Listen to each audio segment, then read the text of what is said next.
আল্লাহ যে কত সুন্দর আমরা জানি না। আল্লাহ বলেন উজুহু ইয়াউমাইযিন নাযিরা ইলা রাব্বিহা নাযিরা। সেদিন মানুষগুলো আমার দিকে এরকম পাগলের মতো তাকিয়ে থাকবে। আমি আমার সৌন্দর্যের আলোকচ্ছটা সেদিন আর গোপন রাখবো না, জান্নাতীদের কাছে আমি আমার সব প্রকাশ করে দেব। আল্লাহ সৌন্দর্য, ওনার অস্তিত্ব, উনি দেখতে কেমন আমরা কেউ জানি না। আল্লাহ নিজের ব্যাপারে বলেছেন লাইসা কামিসলিহি শাই, কেউ তার মতো নয়, তিনি তার মতো। তিনি কার মতো? তার মতো। মনে থাকবে, কেউ তার মতো নয়, তিনি কার মতো? আল্লাহ বলেন আমার মতো কেউ নাই, আমার সৌন্দর্যের বর্ণনা কেউ জানে না।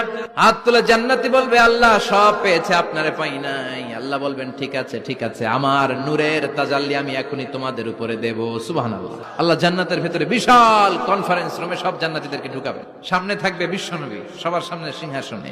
তারপরে অন্যান্য নবীরা, লক্ষাধিক পয়গম্বর বসবে, সিদ্দিকিন, সোহাদা, সালিহিনরা বসবে। এরপর আমরাও বসবো ইনশাআল্লাহ। পড়েন